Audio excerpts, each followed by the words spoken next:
घाँस कसरी बिगार्यो त पाकेर त्यो काँचै दिए होइन तिमीलाई पकाएर निल्न ठिक्क पारेर मुख हालिदिँदाखेरि तिमी ननिल्ने पकाइरहेको रहेछौ तिमीले गर्दा हामीले दुःख पाएको रहेछ बुझ्यो होइन त हो नक्कली बेच्यो हो तिमीले गर्दा तिमी एकदम अभाव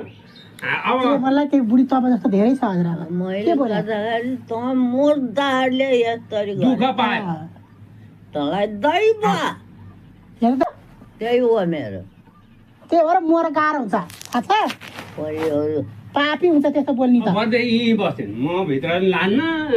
भित्र यस्तो कर गरेर बोकेर उताल्ने पछाडि गर्थेँ अब भात पस्केर दिने थालमा ल्याएर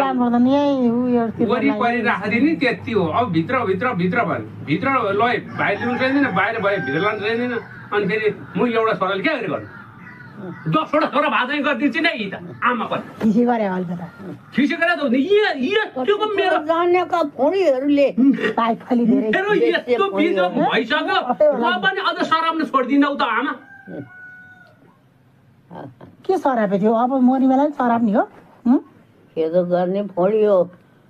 खेदो त गर्छन् खान पर्दैन त पकाएर ल्याएर ठिक्क पारे चिज खानु पर्दैन तिमीले खान्न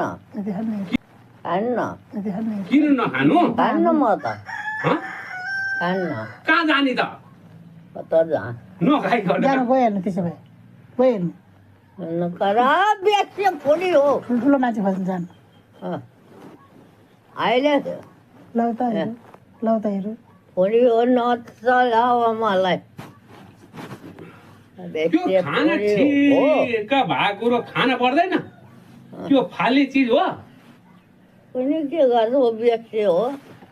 त्यो बोडकाई ल्याइदिन्छु म बोडकाले आमा त्यो बोडकाले खाऊ न बोडकाइले भुटु खाऊ यति खान्छ खानु न यहाँ त हात कति छिटो चलेको म खान्न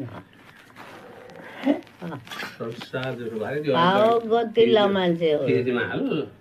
म खान्न खबर त्यही हो नखाइकन यी मर्छ अहिले सजिलाले मर्दै